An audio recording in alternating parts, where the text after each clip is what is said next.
Saya kemarin nggak kemana-mana di sini. Menikmati Jakarta yang sepi. Sempat-sempat berdoa, Tuhan nggak mungkin ya kayak gini terus ya Tuhan ya. Ya udahlah. Memang kota Jakarta tuh luar biasa. Kota Jakarta ini Jabodetabek adalah sekolah kehidupan untuk belajar sabar. Apalagi kalau ada di jalanan. Ya. Saya dulu kalau lagi ada motor-motor yang seret begitu-gitu. Pernah sekali saya disalip sama motor. Itu seperti rasanya disalip di dalam hati. Kan dekat banget, jadi saya kaget, saya telason kan. Dia berhenti, dia buka helm. Apa lo? Ayo.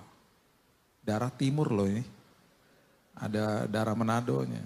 Istri saya pegang kaki saya, dia bilang ini. Udahlah sayang, jangan-jangan dia jemaat. Saya kalau dengar kata jemaat, kenapa ya? Penuh dengan belas kasihan langsung. Oh iya ya, jemaat ya. Iya udahlah, siapa tuh dia lagi bad mood di rumah, udah biarin aja. Setiap kali ada motor nyebelin, istri saya selalu bilang gini, ingat jemaat lo itu. Lama-lama saya bertanya, ini jemaat gereja mana? Kurang ajar semua. Enak aja.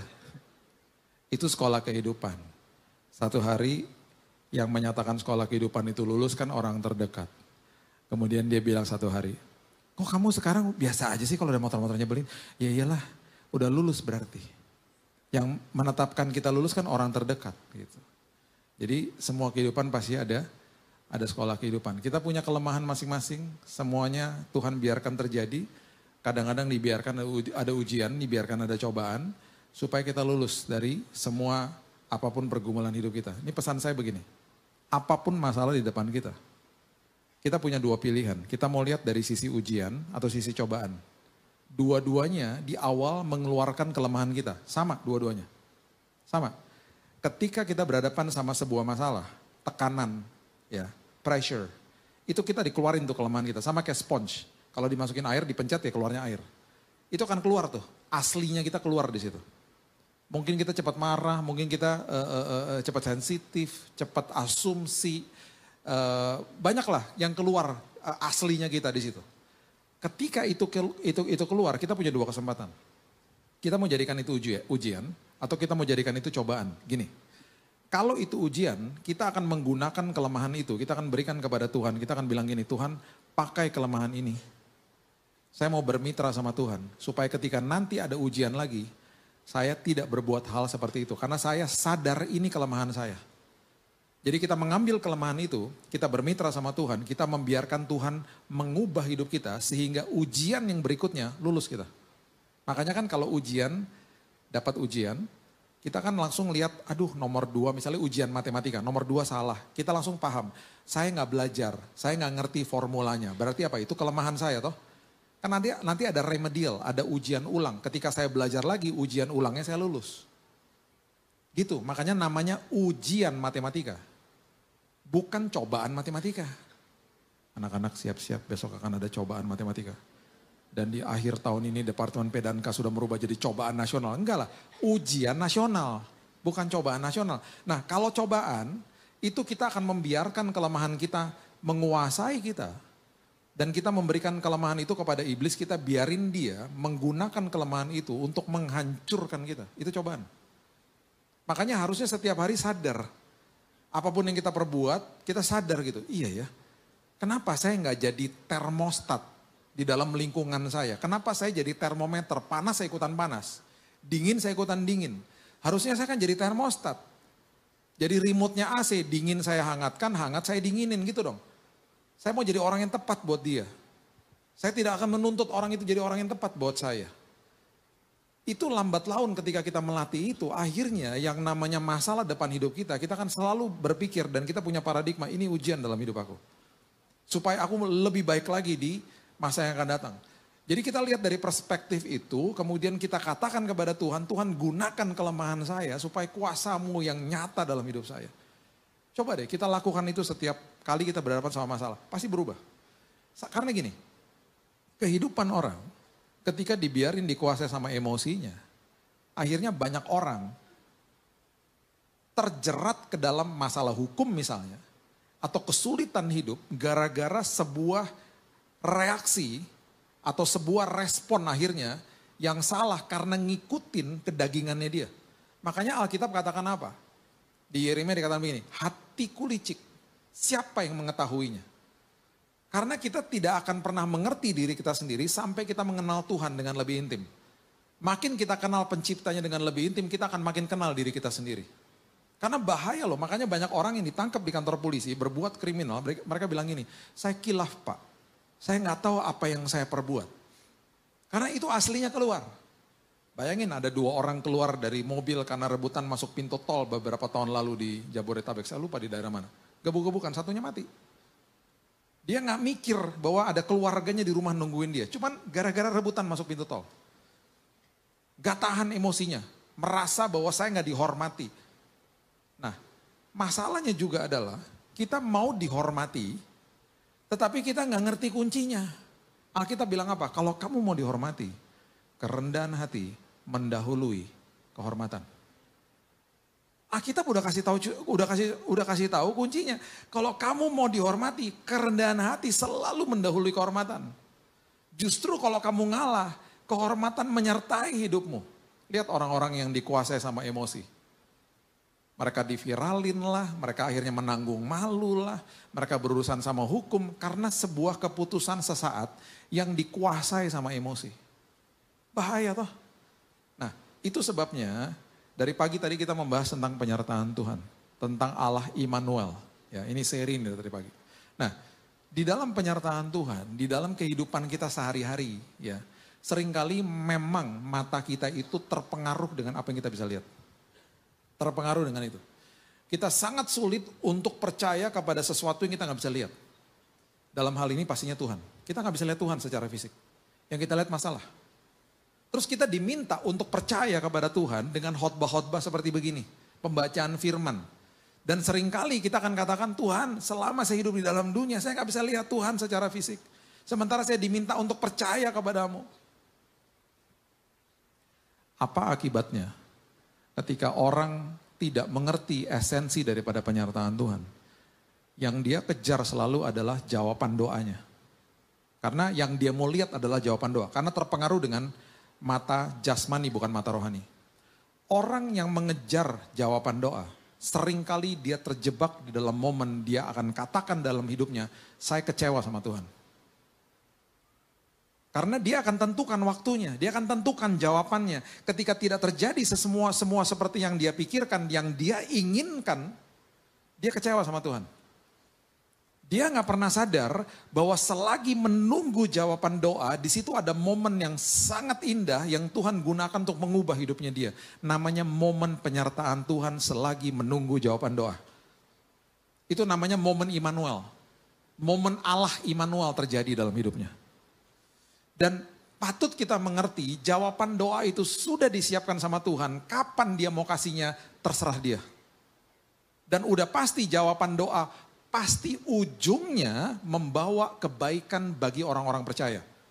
Walaupun ketika kita terima di hari kita terima jawaban doa, mungkin kita akan katakan begini, aku gak suka sama jawabannya. Aku gak minta seperti begini jawabannya. Ingat, Tuhan selalu tahu apa yang menjadi kebaikan bagi kita daripada kita mengerti diri kita sendiri. Kita nggak bisa lihat masa depan kita. Kita nggak tahu apa yang terjadi di masa depan kita. Kita sedang berhadapan dan sedang dipegang tangan kita sama sosok yang maha tahu, maha kuasa, maha hadir. Kitanya nggak boleh so tahu. Terus kita ngatur-ngatur Tuhan. Makanya Roma pasal yang kelima yang mengatakan bahwa pengharapan di dalam Kristus tidak mengecewakan. Betul-betul gak akan mengecewakan kalau kita mengejar penyertaan Tuhan bukan jawaban doanya. Karena gini, jawaban doa itu udah dikasih sama Tuhan. Udah disiapkan. Kapan dikasihnya? Kembali lagi terserah waktunya Tuhan. Bisa iya, bisa tidak, bisa tunggu, bisa A dikasih B. Karena dia tahu yang A itu gak baik bagi kita. Dan selalu pahami bahwa Tuhan selalu menjawab kebutuhan terlebih dahulu, baru keinginan. Makanya orang lumpuh yang diturunkan dengan tilam di depannya Yesus, keinginan dia adalah minta disembuhkan supaya dia jalan bangkit dari tilamnya. Diturunin sama temennya. Ingat cerita itu? Kalau Bapak Ibu baca dengan seksama, cerita itu ketika orang itu diturunkan di depan Yesus, Yesus gak pernah bilang begini, sembuh, angkat tilammu dan berjalan lu. Gak pernah. Di awal dia katakan begini, dosamu sudah diampuni. Kalau orang gak ngerti tentang jawaban itu, kecewa dia pasti. Dia mungkin ngomong sama teman-temannya, lu udah WhatsAppin gak nih diaken gereja? Gue minta kesembuhan bukan dosa diampuni. Perhatikan ini baik-baik. Di mata Tuhan, lebih baik dia lumpuh seumur hidup. Tetapi dosanya diampuni, ujungnya masuk surga. Daripada kamu saya berikan kesembuhan, seperti yang kamu inginkan, tetapi kebutuhan keselamatan tidak diberikan. Kamu dapat keinginanmu, ujungnya kamu celaka. Paham ya? Jadi seringkali ketika kita dijawab sama Tuhan, yang dijawab tuh terlebih dahulu kebutuhan. Seringkali kita gak paham. Makanya saya selalu katakan, semua jawaban doa pasti membawa kebaikan. Walaupun mungkin kita gak sadar hari itu. Makanya orang yang seperti itu yang mengerti bahwa apapun yang Tuhan berikan membawa kebaikan bagi dia, dia akan deklarasi dan setuju sama Roma 5, pengharapan di dalam Kristus tidak akan pernah mengecewakan aku. Dia paham, dia menjadi orang yang bertumbuh secara rohani.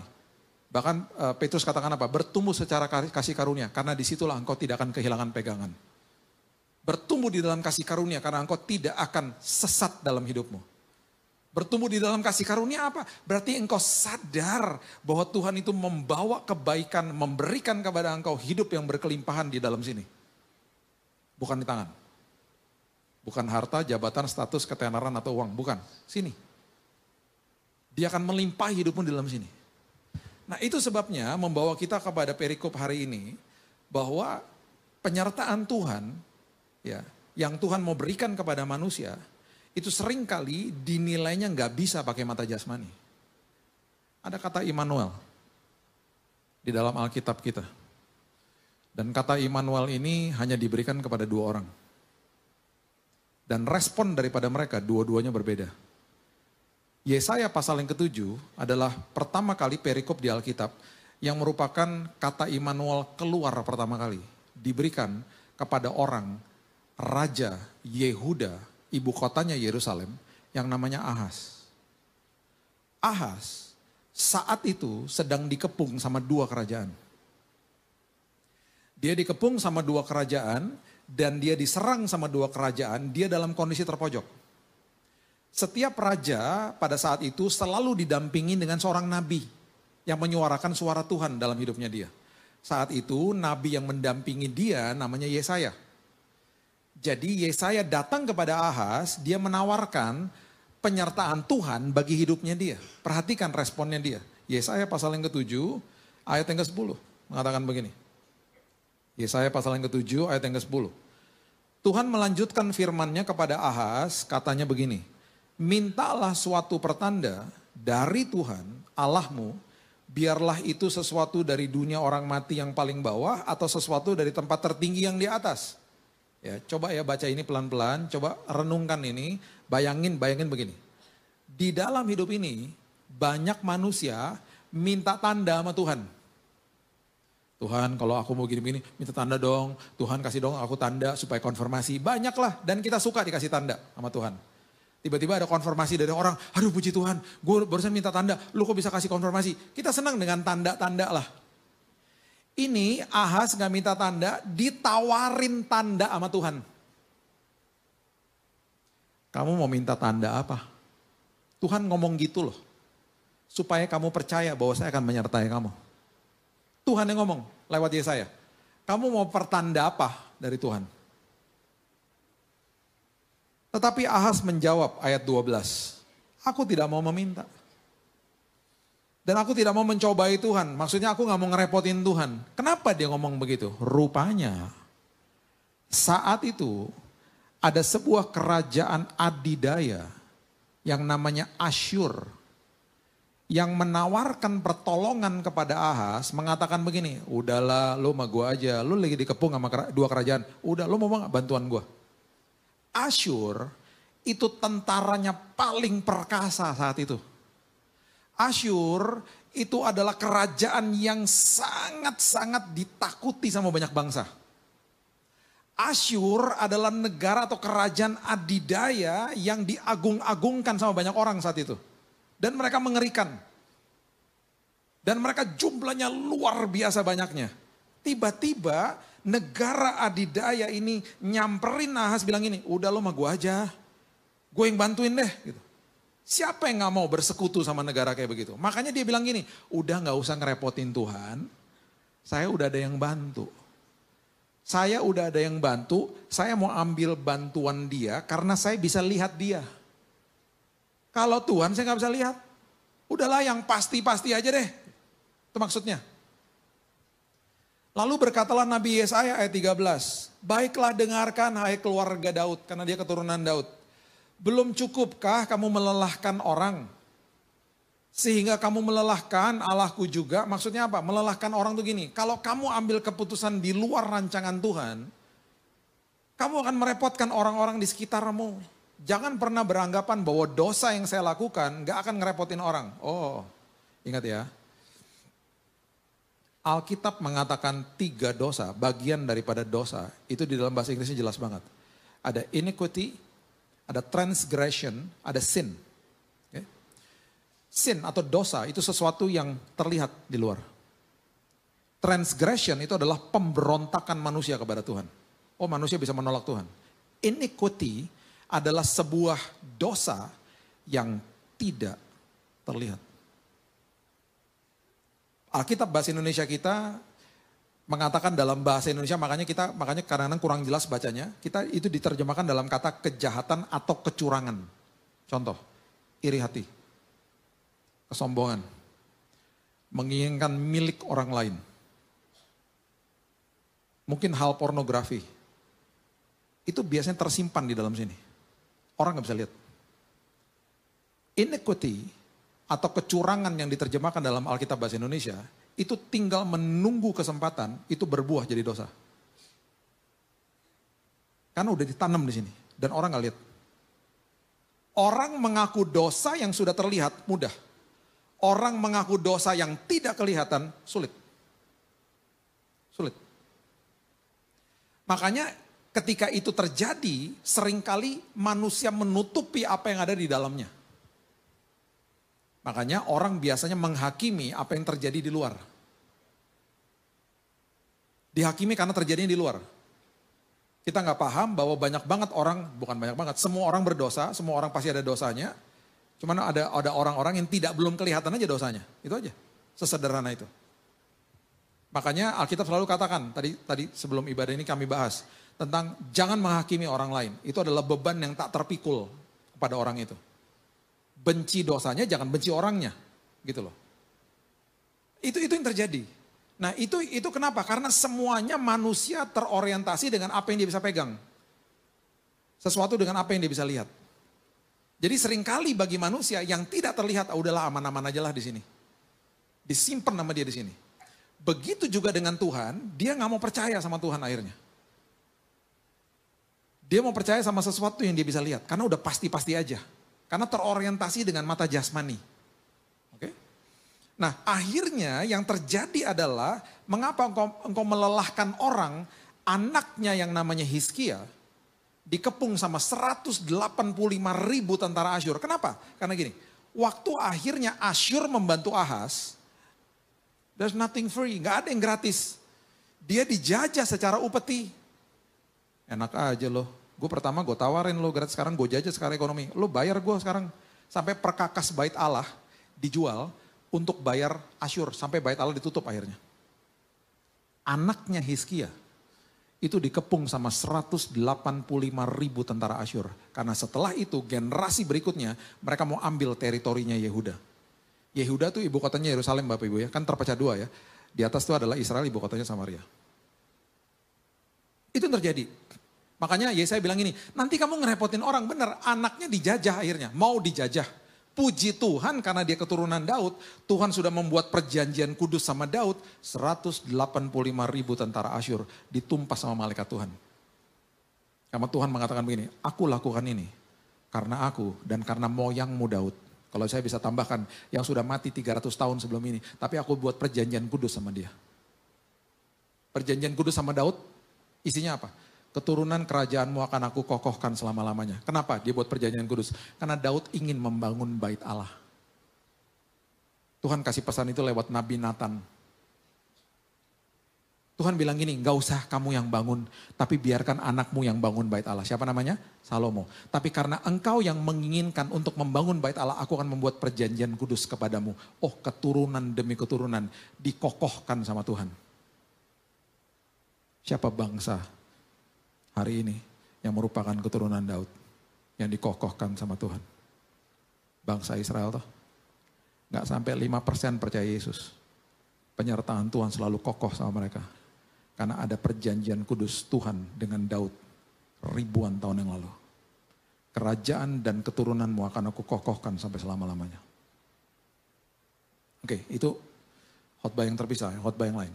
Ya, jadi itu maksudnya. Kemudian dikatakan engkau akan melelahkan Allah. Melelahkan Allah itu bukannya berarti Allah jadi lelah secara letterlock, bukan. Maksudnya gini, nanti ya kamu kalau udah berbuat dosa, ujung-ujungnya kamu pasti balik lagi ke Tuhan. Jadi maksudnya jangan tunda ketaatan. Kalau udah tahu salah jalan, segera U-turn, putar balik. Jangan putar baliknya nunggu 5 menit lagi atau nunggu setengah jam lagi. Makanya Alkitab katakan apa? Sadar dan bertobat. Kita muter balik setelah 15 menit atau 20 menit lagi, ya bisa aja. Tapi yang rugi siapa? Kita. Kenapa? Rugi waktu. Makanya sadar dan bertobat, itu maksudnya. Terus dikatakan begini, sebab itu Tuhan sendirilah yang akan memberikan kamu suatu pertanda. Kamu saya kasih tanda, kamu gak mau. Tapi I will give it anyway. Saya akan kasih juga kepada kamu. Kurang apa lagi coba. Tuhan bilang ini, kamu gak mau, tapi gak apa-apa, aku tetap akan kasih sama kamu. Dia bilang begini, sesungguhnya seorang perempuan muda mengandung dan akan melahirkan seorang anak laki-laki. Kalau saya bisa tambahkan 700 tahun lagi setelah saya kasih tahu ini sama kamu, 700 tahun lagi ada seorang anak wanita yang masih virgin, perawan, akan melahirkan seorang anak dan namanya disebut Immanuel. Bayangin ya, seorang raja dapat nubuatan pertama kali tentang kehadiran Yesus. Yang disebut Immanuel itu diberikan kepada Raja Ahaz. Suatu kehormatan yang luar biasa, suatu tanda yang dahsyat. Tuhan kasih tahu begini, 700 tahun lagi saya akan menjelma jadi manusia. Saya akan melakukan sebuah karya yang paling luar biasa di atas kayu salib. Untuk menebus dosa seluruh manusia. Saya Tuhan yang akan melakukan itu adalah Tuhan yang mau membantu kamu. Menyertai kamu. Namaku disebut Immanuel. Ditolak sama dia. Ditolak sama dia. 700 tahun setelah itu. Kata yang sama diberikan kepada orang kedua di Alkitab. Namanya Yusuf. Responnya beda sama Ahaz. Matius pasalnya yang pertama, ayatnya yang ke-20 mengatakan begini. Matius pasal yang pertama, ayat yang ke-20.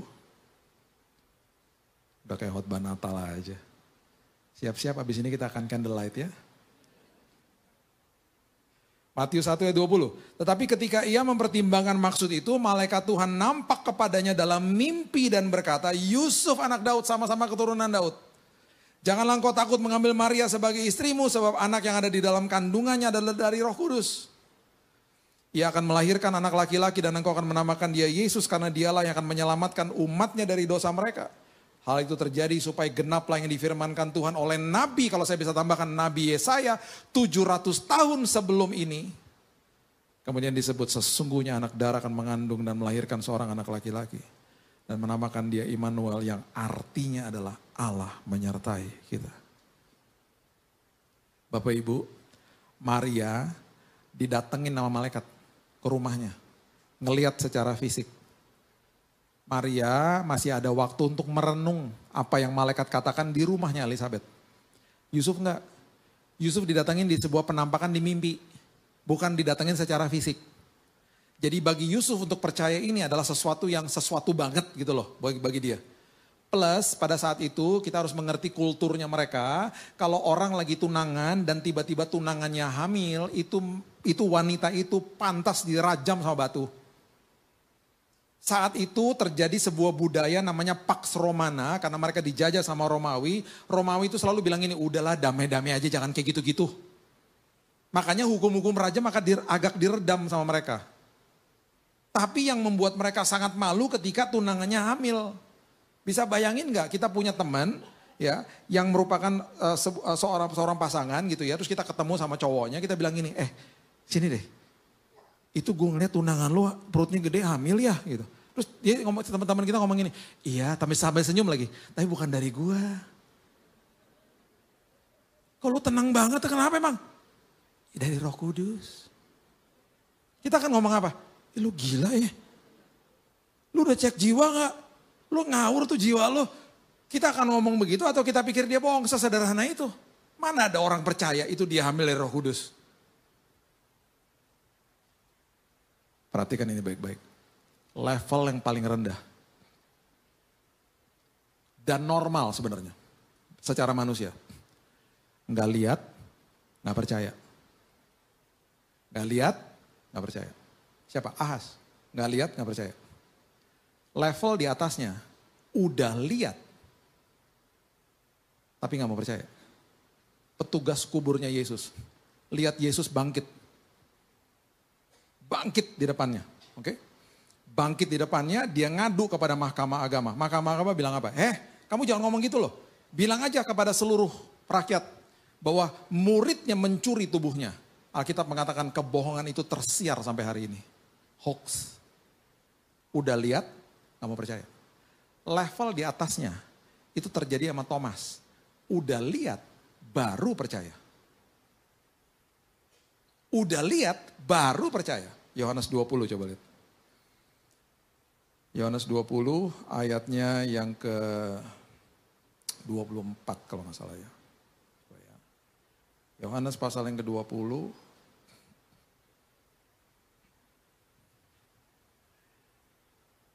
Ayat yang ke-29. Dikatakan begini. Ini Yesus mengatakan kepada Thomas. Kata Yesus kepadanya, karena engkau telah melihat aku. Oke, karena engkau telah melihat aku, maka engkau percaya. Saya ulang dulu ya.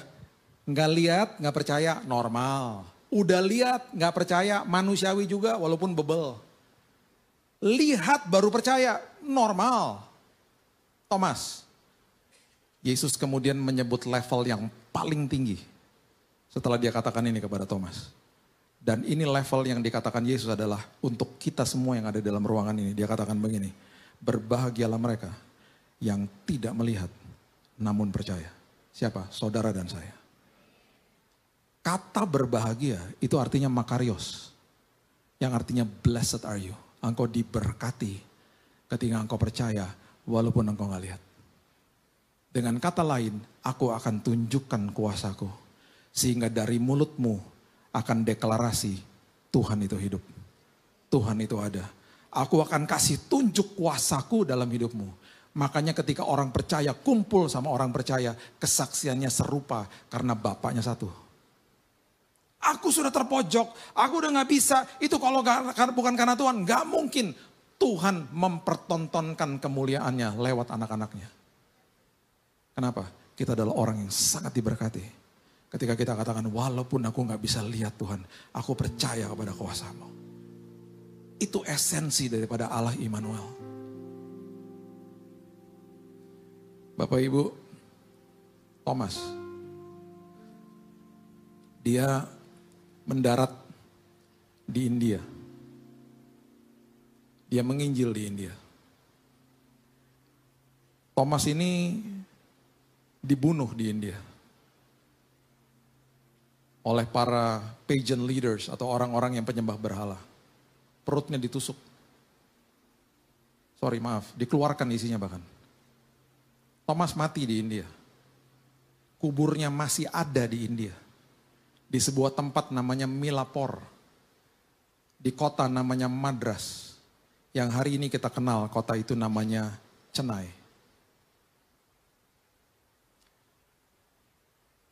Di tahun 1930, ada seorang pasangan suami istri yang merupakan orang Kristen, hasil daripada penginjilan Thomas di India, datang ke Indonesia.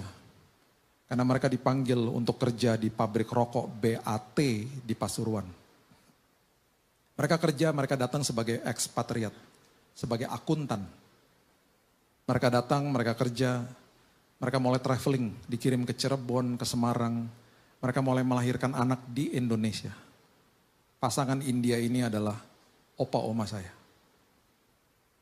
Mereka akhirnya menetap di kota Batu Malang, karena mereka akhirnya resign dari BAT. Mereka tidak mau lagi kerja di situ karena mereka nggak sejahtera. Mereka menetap di Batu Malang di tahun 1939. Mereka mendirikan gereja Pinkersterk atau gereja GPDI pada saat ini. 8 orang anak lahir dalam kondisi yang sangat extremely poor, very very poor, sangat miskin. Dan opa oma saya ngajarin anak-anaknya tentang kebenaran firman Tuhan. Dan mereka selalu bilang, kami adalah produk daripada penginjilan Thomas yang sempat ragu sama Yesus. Satu persatu mereka meninggal, opa oma saya. Saya nggak pernah ketemu sama mereka. Mereka pahlawan iman bagi saya. Sebelum mereka meninggal, mereka katakan ini kepada 8 orang anaknya. Yang paling kecil tuh ibu saya. Mereka katakan begini, sebarkan Injil ke Indonesia. Dan ada sebuah kalimat yang tidak pernah saya lupakan, lewat literatur. Karena di dalam pikiran mereka nggak ngerti satu hari akan terjadi era digital seperti ini. Dalam pikiran mereka, kalau lewat literatur, kamu bisa menjangkau banyak jiwa. Tulis buku, sebarkan traktat-traktat waktu saat itu. Sebarkan ke Indonesia, sebarkan Injil lewat literatur. Mereka meninggal. 8 orang anaknya jadi yatim. Dari 8 ini ada 1 pria, cuma 1 prianya, anak tengah. Dia mulai katakan kepada adik dan kakaknya, izinkan saya pergi ke Jakarta untuk mengadu nasib. Doakan saya, semoga saya berhasil, saya bisa bawa kalian ke Jakarta. Dia pergi ke Jakarta di tahun 50. Dia mulai bisnis kopi di Jakarta. Dengan uang yang ada dia mulai boyong kakak dan adiknya ke Jakarta.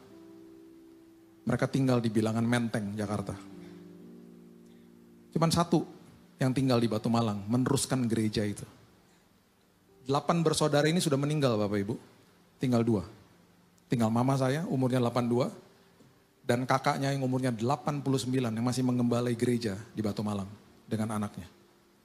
Yang didirikan dari tahun 1939. Waktu mereka sampai di Jakarta, di tahun 60-an. Mama saya bergabung di sebuah gereja di GPDI Ketapang. Bapak almarhum Hani Mande. Dia nyanyi di paduan suara. Dia ketemu sama pria idamannya dia. Namanya John Lantang, seorang pria Manado dari kampung Tomohon. Sama-sama nyanyi di paduan suara. Mereka lihat-lihatan, jatuh cinta. Mereka menikah, jadilah saya. Kisah cinta mereka luar biasa. Papa suka kasih surat cinta sama mama katanya. Habis gereja. Karena kan gak ada WhatsApp. Sekarang kita bisa kasih kode lewat WhatsApp. Dulu kasih kodenya lewat apa? Surat cinta. Mereka akhirnya menikah. Dan papa saya ikutan bergabung di bisnis kopinya om saya. Di tahun 67. Mereka mendirikan yayasan. Mereka berembuk. Mereka kemudian sebut namanya Yayasan Immanuel. Karena mereka katakan begini, ini semuanya karena penyertaan Tuhan. Mereka sebut Yayasan Immanuel dan mereka mulai dirikan toko buku kecil. Namanya toko buku Immanuel. Dan ada penerbitannya Immanuel. Dan mereka mulai buka satu divisi yang dimana mereka bantu hamba-hamba Tuhan di daerah. Sudah 58 tahun kami bantu hamba Tuhan di daerah sampai hari ini. Toko mereka kecil di daerah namanya Megaria yang sekarang Metropol kalau Bapak Ibu pernah lewat. Ya.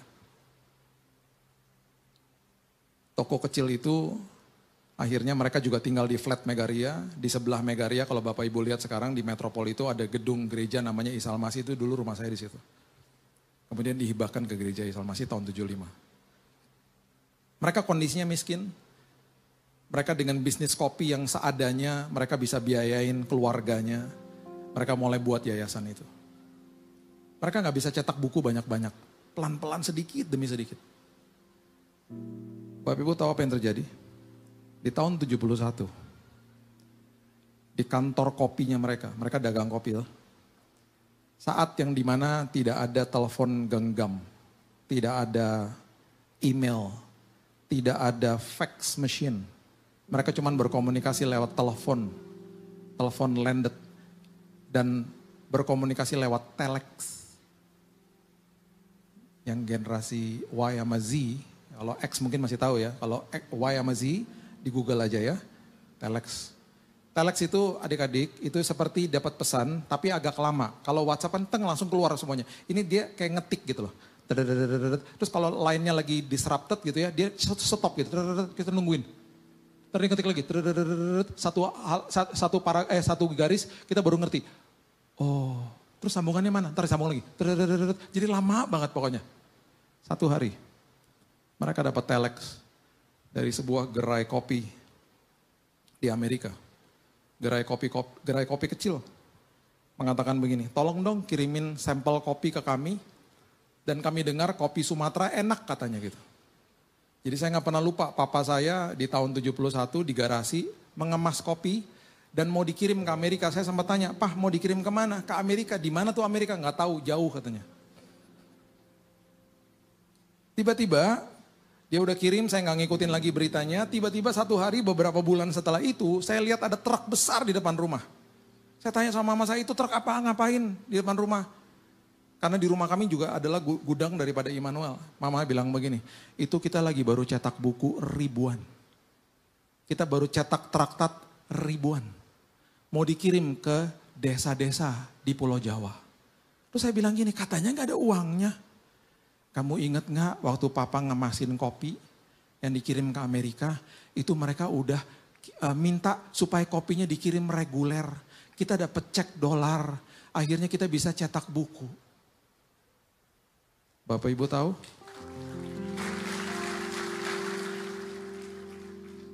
Gerai kopi yang pesan kopi sama kami, itu ternyata adalah Starbucks.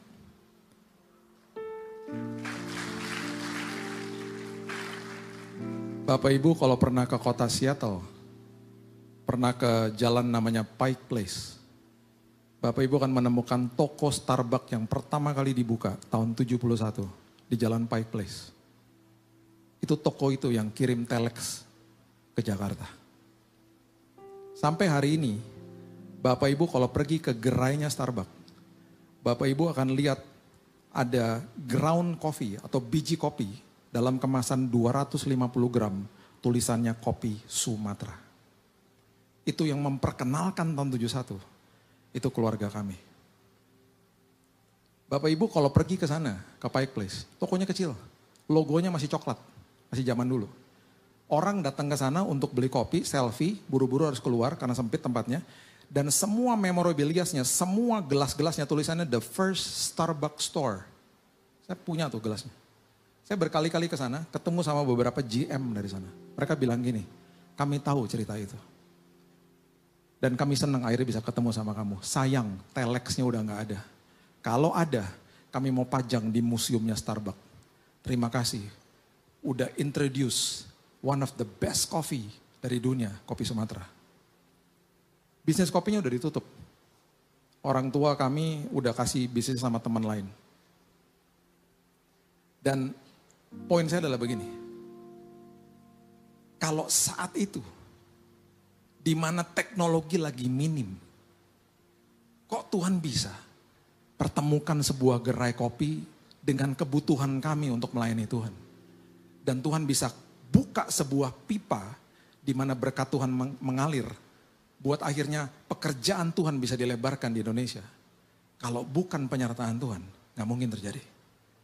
Tuhan suka mempertemukan anak-anaknya dengan kesempatan yang tepat, dengan orang yang tepat, untuk membawa kepada tujuan yang tepat. Karena dia adalah Allah Immanuel. Penyertaan Tuhan gak pernah gagal atas hidupmu. Penyertaan Tuhan selalu indah atas hidupmu.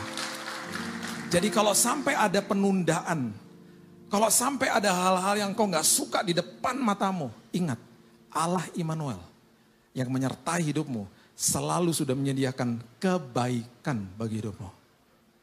Mungkin ada bahaya loh sampai terjadi penundaan.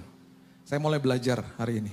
Kalau terjadi penundaan berarti Tuhan punya maksud yang dahsyat. Saya mulai belajar untuk mengucap syukur. Karena kita gak tahu. Saya bilang sama Tuhan, Tuhan saya gak mau jadi orang yang sok tahu. Siapa saya Tuhan? Kalau aku udah minta hari ini Tuhan pimpin langkahku. Kalau sampai ada pintu-pintu yang ditutup, berarti Tuhan gak mau saya masuk pintu itu. Saya tutup sama kisah ini. Satu hari saya tinggal di Jakarta Pusat. Saya waktu itu ada undangan khotbah di Jakarta Selatan yaitu di Pacific Place. Jam 7 malam hari Selasa. Hari kerja berarti kan? Kita sudah tahu kota Jakarta kalau hari kerja walaupun jarak dekat bisa 1 jam. Jadi saya udah rencana mau berangkat jam 6 sore dari rumah karena ibadah jam 7 malam hari Selasa. Saya keluar dari kamar, di depan kamar ada meja kerja saya, kunci mobil biasa ada di situ, saat itu kunci mobil nggak ada. Di rumah saya kalau kunci nggak ada itu berarti ada di tas istri. Karena dia suka lupa keluarin dari tas. Masalahnya tas istri nggak ada karena istrinya nggak ada juga. Jadi saya mulai panik, aduh kebawa nih. Saya telepon. Dia angkat telepon, dia lagi meeting. Aku lagi meeting, tunggu dulu, cek dulu tas kamu. Ada kunci mobil gak? Terjadilah mengeningkan cipta sesaat dan tiba-tiba ada suara begini. Tuhan Yesus. Kalau dia bilang Tuhan Yesus berarti kunci ada di sana. Udah tenang aja, aku kirim pakai Gojek. Gak bisa, ini udah jam 6. Kamu kirim 15-20 menit, saya telat. Udah gak apa-apa, saya ambil aja Gokar. Masalahnya Gokar di daerah rumah saya jam segitu nunggunya lama. Karena rush hour, orang lagi pulang kantor. Jadi saya udah mikir, kalau sampai lama saya akan pesan motor aja biar cepat. Saya pencet dulu Gokar. Tiba-tiba gak sampai 1 menit. Tintin di depan pintu. Ih cepat banget. Seolah-olah dia udah nungguin dari tadi di situ. Cepetan. Pasang nih aplikasi nih, gue masuk nih. Kayak dia udah nungguin di depan. Jadi saya segera bergegas keluar. Saya bilang terima kasih Tuhan. Saya masuk ke depan. Sampai saya masuk ke mobil. Di aplikasi Gokar saya gak pakai nama Billy Lantang. Supirnya begini tiba-tiba.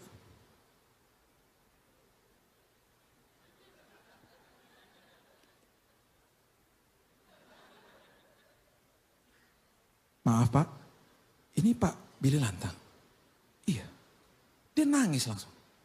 Puji Tuhan Pak, saya baru nonton khotbah Bapak nih Pak. Ini Pak, ini bener nih Bapak kan ya? Iya. Puji Tuhan Pak, saya lagi banyak masalah. Bapak masuk ke mobil saya, ini berarti waktunya saya bisa konseling sama Bapak. Saya boleh ya Pak konseling? Boleh Mas. Tapi jalan dulu Mas, jalan. Ini udah telat nih gue, jalan. Selama perjalanan dia konseling, dia nangis. Kadang-kadang dia lihat ke belakang, saya bilang, Mas lihat depan. Sampai di Pacific Place jam 7 kurang 5. Saya bilang gini sama dia, Mas ke basement aja. Supaya kita bisa ada waktu doa sebentar. Doa di sini ntar usia satpam di lobi. Udah ke bawah aja. Ke bawah kita berdoa. Dia berdoa, saya berdoa. Dia nangis, saya juga nangis. Saya terharu. Tuhan tegur saya. Makanya kalau ada pintu tertutup, saya lagi mau pertemukan kamu sama dia. Iya ya Tuhan. Terus dia juga bilang, makasih ya Pak, luar biasa Tuhan. Terus saya tanya gini, Mas, tadi waktu saya pencet aplikasi, kok udah cepat banget Mas datangnya? Iya Pak, sebelum Bapak, saya baru ngedropin ibu-ibu di sebelah rumah Bapak. Terus saya bilang ini, sebelah rumah saya itu rumah mama saya. Ibu yang tua apa yang muda? Yang muda, kalau yang muda istri adik saya. Iya Pak, dia baru keluar, tiba-tiba ting bunyi, sebelah rumah. Terus saya ceritain juga sisi saya juga gitu tadi Pak. Saya mau naik mobil, kunci mobil dibawa. Saya pencet, Bapak ada di depan. Wah Tuhan dahsyat ya Pak, pertemukan kita. Iya, saya bilang gitu. Dia nangis, kita peluk-pelukan. Saya mana kepikiran bangun pagi mau pelukin supir Gokar saya. Ya. Sabar ya Mas, Tuhan pasti tolong. Makasih ya Pak, saya dapat kekuatan. Udah saya masuk ibadah. Istri saya WhatsApp. Nanti, dia merasa bersalah dong. Nanti pas kamu pulang, aku jemput. Perjalanan pulang, di mobil saya cerita dong kesaksian tadi. Dia bilang gini, makanya kalau kunci mobil ada dalam tas, jangan kesel, berarti Tuhan punya maksud.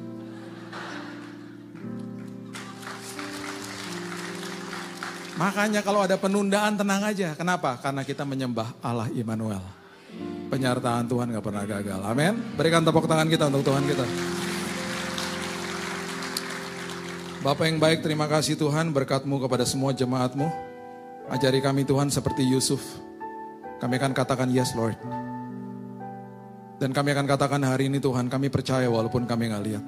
Itu sebabnya kami adalah orang-orang yang sangat diberkati Tuhan. Kami dibuat berbahagia. Karena kami mengerti bahwa Engkau adalah Allah Immanuel. Apapun yang Kau siapkan bagi kami pasti membawa kebaikan bagi kami. Itu sebabnya hati kami meluap-luap dengan ucapan syukur. Karena kami tahu masa depan kami ditanggung penuh sama Tuhan. Bahkan di hari Senin besok, Tuhan sudah ada di sana menyiapkan yang terbaik bagi kami. Bapak, aku berdoa yang datang dengan sakit penyakit, mereka sudah disembuhkan dalam nama Yesus. Yang datang dengan beban berat, pemulihan sudah Tuhan siapkan bagi mereka. Kami menyembah Tuhan yang maha kuasa, maha tahu, dan maha hadir. Kami serahkan hidup kami dalam tangan Tuhan. Dan hidup kami pasti penuh dengan kesaksian. Di dalam nama Tuhan Yesus, kami sudah berdoa dan mengucap syukur. Kita sama-sama katakan, amin. Tuhan berkati. Tuhan selalu